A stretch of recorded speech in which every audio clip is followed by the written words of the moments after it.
Hi, this is Angie Carpenter, Islip Town Supervisor, here in the studios of Long Island News Radio at Long Island MacArthur Airport with the Supervisor Spotlight. And today, our guest is Ron Kudla, who is the commander of the Coast Guard's Auxiliary Islip Flotilla 13, is it? Correct. Southern region? That's correct. Okay.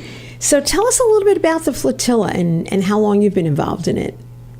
I've been involved for about 7 years. I joined 7 years ago.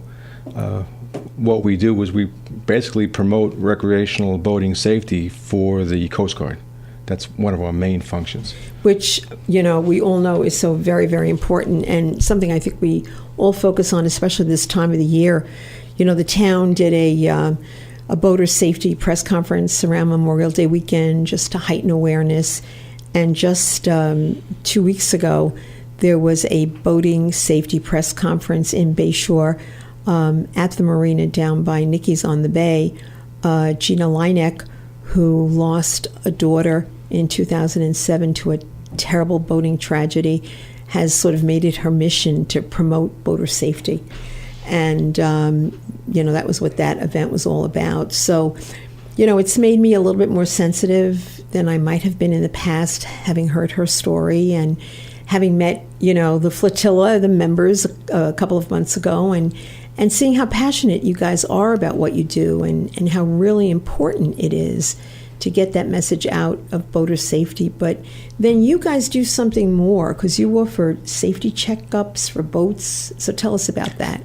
Correct. We, in our efforts to promote boating safety, not only do we teach boating safety classes, we also do courtesy vessel safety checks. So what we do is we will go to the local marinas. We are on contact. You can contact us via the internet and request a boating safety check, and we'll come to. So let's stop right there and tell everyone what that email or that website address is. If you go to the Coast Guard Auxiliary's national website, www.cgaux.org, they can navigate through that. Down to the local. Or they can Google, I think, I want a vessel safety check. Oh, cool. And you should be able to bring it up that way. Very good. Either way, they can get in contact with, with us at the local flotilla. And what it is basically a check to make sure that the vessels have the required federal and state equipment that's required by law. So can you tell us off the top of your head, what is some of that equipment? I'm a new boat owner. I've never had a boat before. I won the lotto and I decided to go buy a boat. Okay. So now I have this boat. I've never driven a boat before, piloted a boat before. So what do I need to do? Okay, so let me preface this by saying that what I'm going to tell you about what the requirements are is only part of what you really need for safe operation of any vessel, boat, kayak, stand-up paddleboard, whatever. However, the first thing you want to have is a life jacket. I mean, if you fall into the water, if there's an accident, you want to have a life jacket on so that you'll float.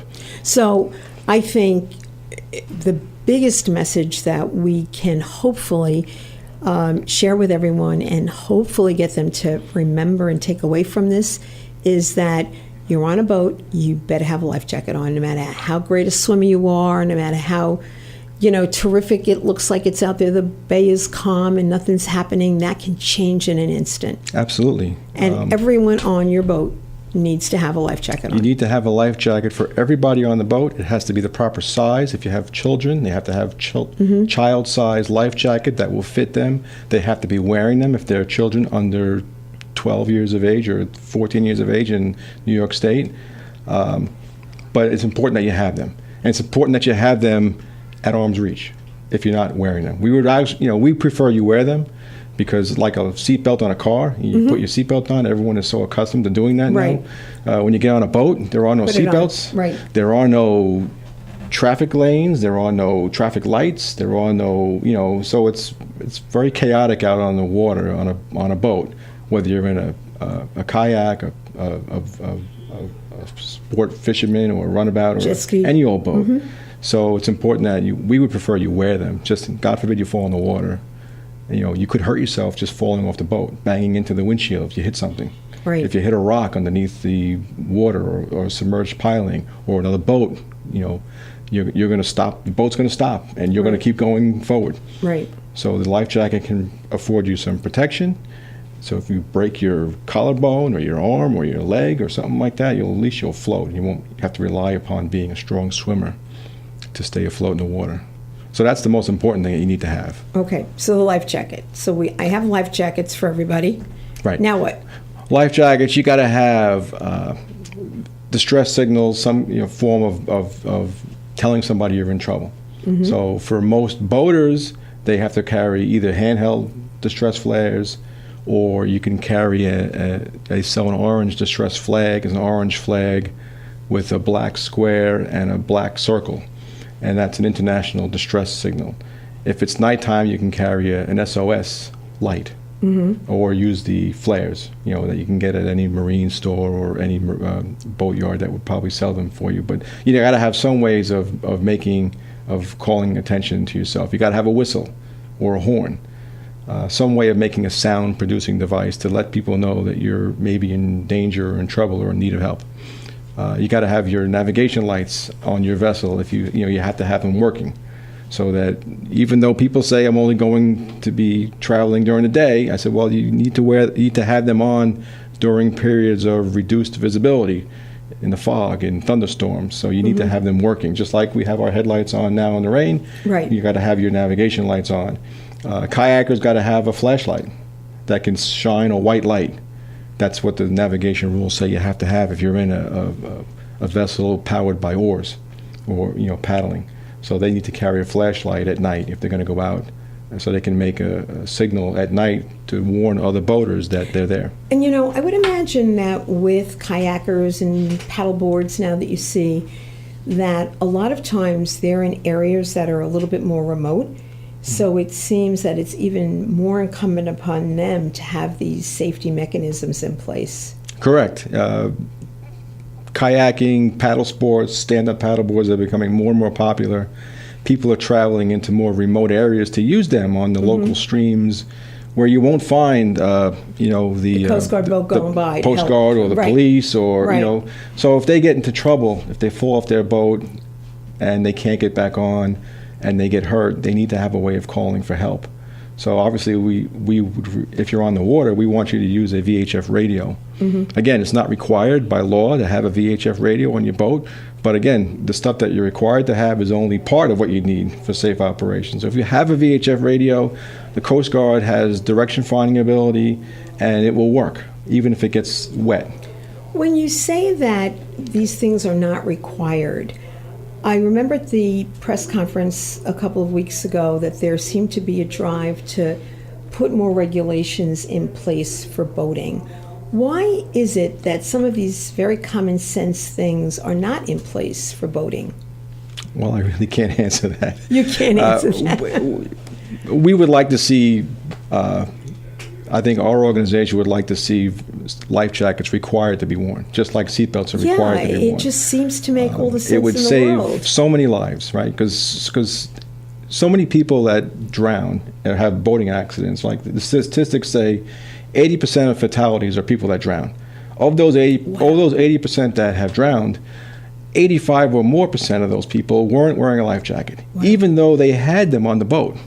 So most boaters have life jackets on board. They stick them in the V-berth. They're stuck under the seat. And then when it's an accident, because an accident happens instantaneously, you don't plan on having an accident. Absolutely. Where's the life jackets? Well, it's too late. The boat is sinking. It's rolled over. You're in the water. You can't get to the life jacket. And now if it takes a while for someone to come and help you, if it's nighttime, if no one sees it happening, if you're on a paddle craft and you fall off the kayak and there's no one else around to help you, that's where it's important that you have a life jacket to keep you afloat. Well, we've gotten some really good tips so far, and we're going to take a little break here, and we will come back to learn more about boating safety and the Islip Flotilla. Thank you.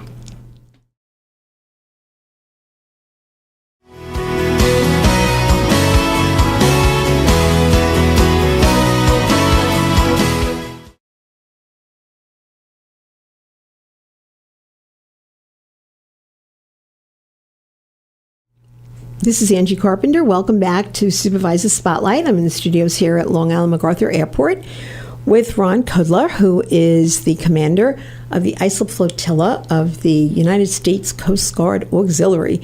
And that sounds very, very impressive, and it is, quite frankly.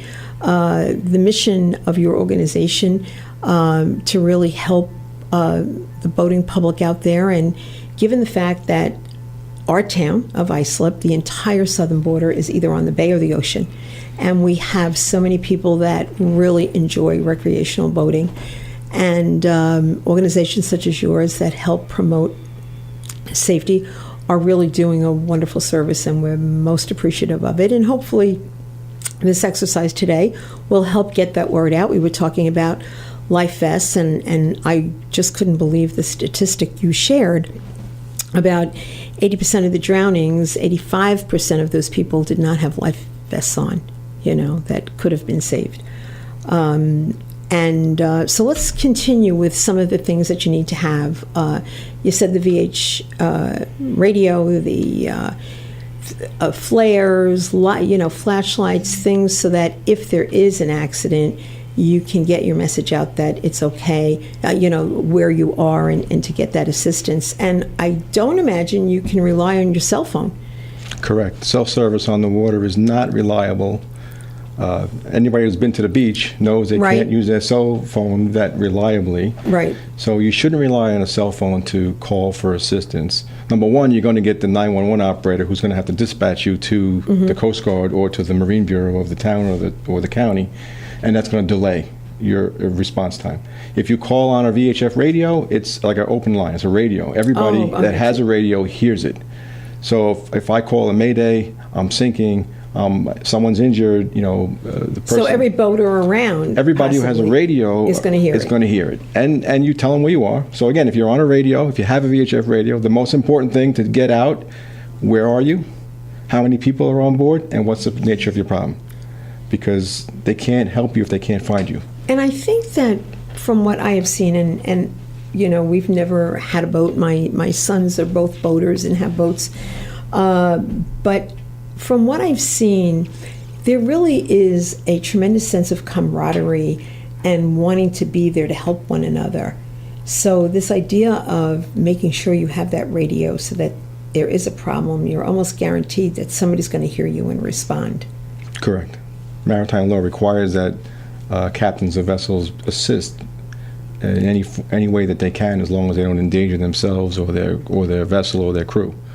So again, you're out there by yourself. I mean, you can't walk home from if your boat sinks. You can't just say, I'll just walk to the or you're out of gas or whatever. You just can't say, I'll walk to the nearest phone and call for help. You're out there on your own, so to speak, until somebody comes to assist you. Now, fortunately, there are plenty of people on the Great South Bay that enjoy the waters, like you said. So there are a lot of people around to help in many cases. On some of summer weekends, you could almost walk from boat to boat. Correct. There are so many people out there. There seems to have been a resurgence of boating. I guess it's tied to the recession, and things are a little bit better than they were, and more people are back on the water again. It seems to have declined a bit, but it seems to be coming back now. So you've got a lot of people out there. So things, the kinds of programs that you have, checking boating, the safety of the vehicle, the vessels, and also classes. Do you conduct classes, or do you have a link to where people can go for a boating safety class? Absolutely. We one of our major efforts is to promote boating safety through education. And again, they found that of people that have boating accidents, almost 80% of the people that are involved in a boating accident did not have any form of boating education. So we do teach boating safety class. It's typically an 8-hour, Wow. they teach. So it's a full day, or is it multiple sessions? We can break it down into whatever works for the group. Oh, okay. We teach the class in one 8-hour session or a 7-hour session or whatever the case may be. When we cover the material, we can break it down into 3 days or 2 days, however, as long as we have a venue to teach the class in. And we can break it down to whatever the people need. So if it meets your needs to have a class on a Saturday, we can do it all day on a Saturday. We can do it on a weekday. We can do it on multiple nights if you want. We typically do them after hours when people are home from work. And it's a great class. It's taught by Coast Guard auxiliaries who have been certified to teach.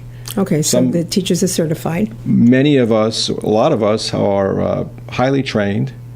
Some of us have captain's licenses, so most of us own our own boats, so we're familiar with the pitfalls and the common problems that the average recreational boater, particularly those that are just getting involved at the beginning and may not be familiar with the requirements and what can go wrong. And people don't realize how quickly the weather can turn on you in the water, or how quickly an accident can happen, and how alone you can feel when you're out there. So we can go over all those things in our class. And that must be a very interesting environment, the class itself, just listening to what you're saying now, that not only are you sharing the information, as a certified instructor as to what they really need to know, but I imagine there's a lot of sharing by those that are sitting there with experiences that they have had. Oh, sure. That people can learn from, and sometimes that's the best learning. Yes, some of them have great stories of,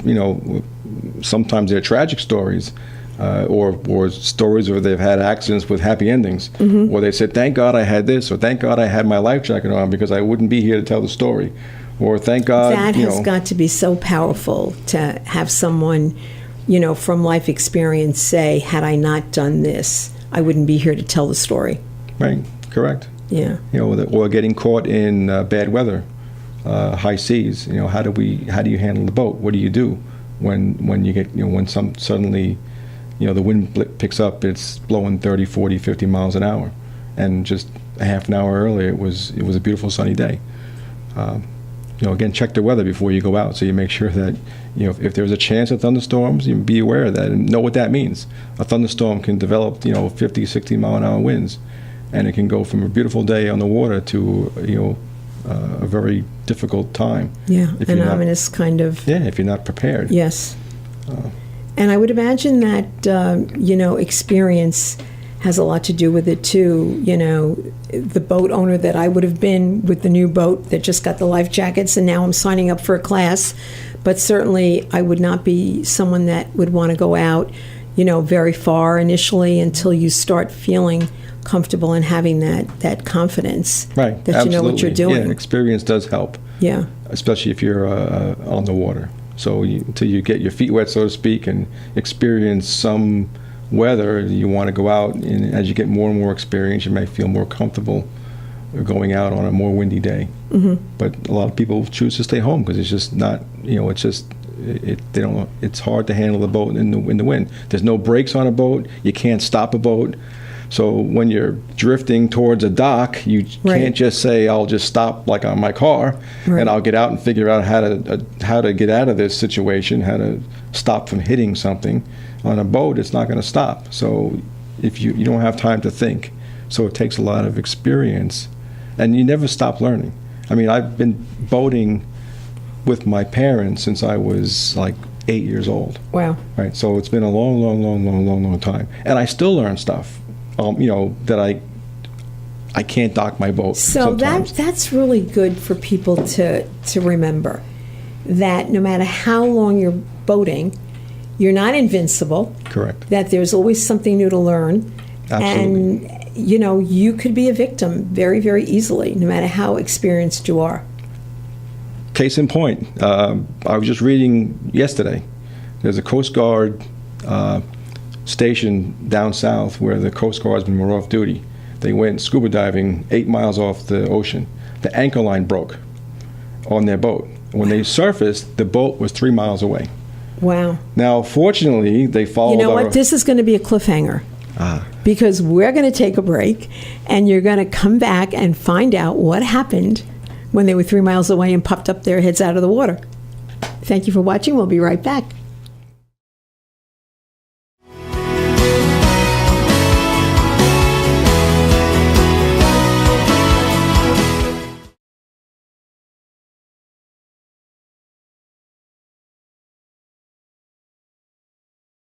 Welcome back to Supervisor Spotlight. This is Angie Carpenter here in the studios of Long Island MacArthur Airport at Long Island News Radio.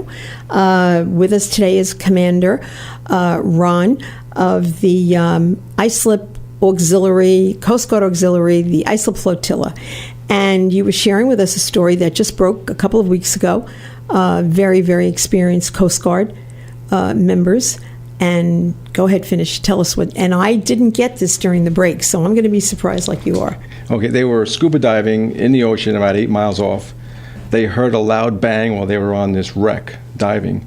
And when they were done with their investigation of the wreck, they surfaced to find that their boat was adrift. The anchor line had broke. Wow. So they found the anchor, and the anchor line was broke, and they rushed up to the surface, and the boat was 3 miles away. And obviously they couldn't reach it. So fortunately, they told somebody where they were going to be, how many people were on board, and what time they expected to return. And these were Coast Guard members. So when their buddies realized that they had not returned by dark, they started a search. So they called the Coast Guard station, they sent the boat out, they went to the location where they said they were going to be, and they started a search. Meanwhile, these fellows were in the water for many, many hours. They had some survival equipment with them. They had some kind of a tube that could help them float better. But they had scuba gear on and whatnot. But again, they were feeling cold. The water temperature was 80 degrees, and they were still getting chilled and becoming a little bit of hypothermia because they were in the water for many, many hours. Wow. And the Coast Guard found them, brought them back safely. The boat drifted onto shore like 6 miles away, and the fellow got his boat back. And, he was very lucky to be alive. In the middle of the ocean, him and his buddy alone. Oh, it was just two of them? Just two of them were scuba diving. Wow. And again, and this is the Coast Guard, members of the Coast Guard. And he said all of his VHF radio was on the boat. A lot of, I guess they do have some radio positioning devices that they can take for scuba divers. He says, I'm going to get one of those in case, God forbid, this happens again. Or maybe I should have two anchors if I'm going to leave the boat unattended for a while. That's a very good point. Not rely on one anchor. A little bit of redundancy helps. Absolutely. Yep. And, no one thinks the line's going to break. Right. But it did. We were looking at some of the points that we wanted to touch today, and one of them was telling people, that you're going out on your boat, making sure that someone else knows that you're out there. And here's a perfect case in point where following that hint or rule certainly paid off. Absolutely. And I would imagine, too, being with someone that many hours made it a little bit easier than being out there in the ocean by yourself. Oh, yeah. Yes. Because you could kind of talk to one another and encourage one another. But to be out there, and then you said it got dark. Yes, well, they didn't get nervous until it got dark, and they said they'd be back by dark. So when they had not returned, his friends, who we told, said, my buddies haven't returned yet, so we have to start looking for them. And fortunately, they knew where he went. And fortunately, he went where he said he was going to be. Because there was another case, a good ending, back in the wintertime in Massachusetts, was on the news, where a fella took a small boat out, and the boat sank, and he was in the water for many, many hours. However, he told his wife or his girlfriend that he was going to some particular boat ramp to launch the boat, and he went to a different boat ramp. So change of plans. By the time the Coast Guard, his wife, I think, called and said he's been missing, and they went to where he was supposed to be, it just made the search effort harder to find him. They did find him. Lucky. Because she didn't know where he was attempting to get to, but they had no idea where he left from, because he left from a different location. He didn't tell anybody. Wow. On the news, they said if he had been out, and it was January, so the water temperature was cold. If he had been out there for another 15, 20 minutes, he might have perished. But the Coast Guard found him, and he's alive, and he's, again, Lesson learned. He wished he had taken more equipment with him when he got on the way, right? Yeah. That he didn't have. He was clinging to the boat. I think he had a life jacket, if he was clinging to the boat. And again, you always want to stay with the boat when the boat sinks, right? I was going to ask you, what happens, if there is an accident like that? Do you stay with the boat? Do you try, if you think that you're close enough, do you try to swim? What do you do? You never want to swim to shore because it's always further away than you think. Okay. I mean, I've been in the ocean and I've been a mile from shore, and it seems like you can swim easily. And people drown trying to swim to shore. So it's just not, stay with the boat. When they realize you're missing, the Coast Guard will find your boat, or somebody will find your boat. It's a big object that floats in the water. Most boats don't sink. They usually float, even if they're capsized. They'll find the boat, and if you're with the boat, they'll find you. Time and time again, they find boats without people attached to them. That's and then they can't find the people. Yeah. So you always want to stay with the boat. Well, it's a bigger, object to spot out in Sure. the water than someone's head bobbing. Absolutely, especially if you're in an airplane or a helicopter searching, they'll probably find the boat first, and then if you're with the boat, they'll get you right away. If they don't find you, then they have to figure out where did you go, and try and search for you. And it's much harder to see. When you're in the water, even with a life jacket on, only the shoulders and your head are above water at best. So it's not easy to see, a person in the water. Ron, you spoke about the boating classes, and it sounds like they're a very non-threatening environment, comfortable. Is there a cost associated with signing up for a boating safety class?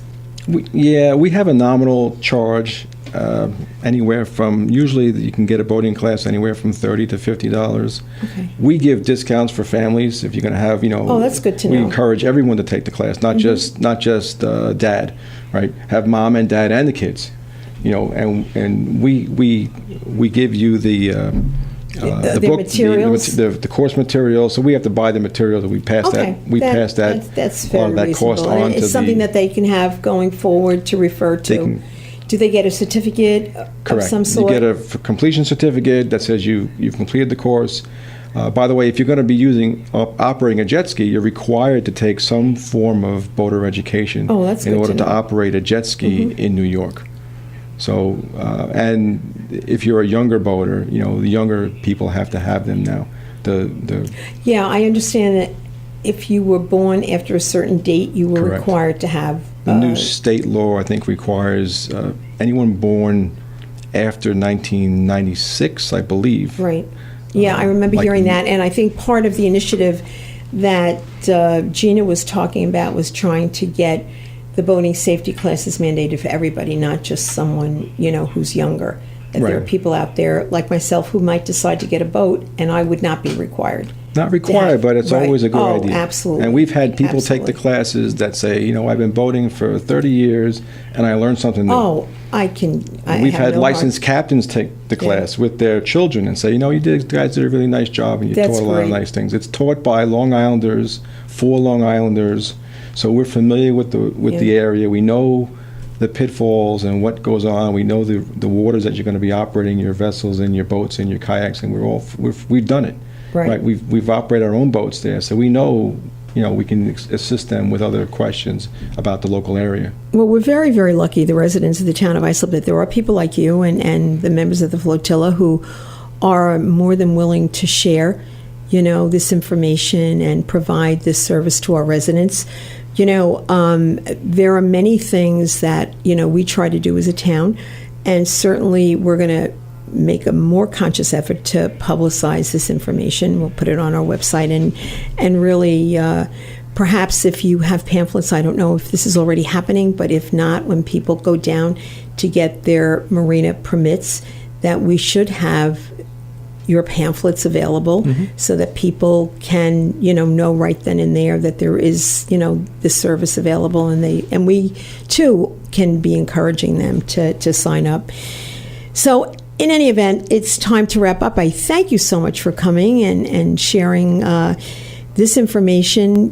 Being on the water is so special. It's one of the wonderful parts of living on Long Island, and certainly in the town of Islip. So as the supervisor, I'd like to sign off and thank you for listening and watching.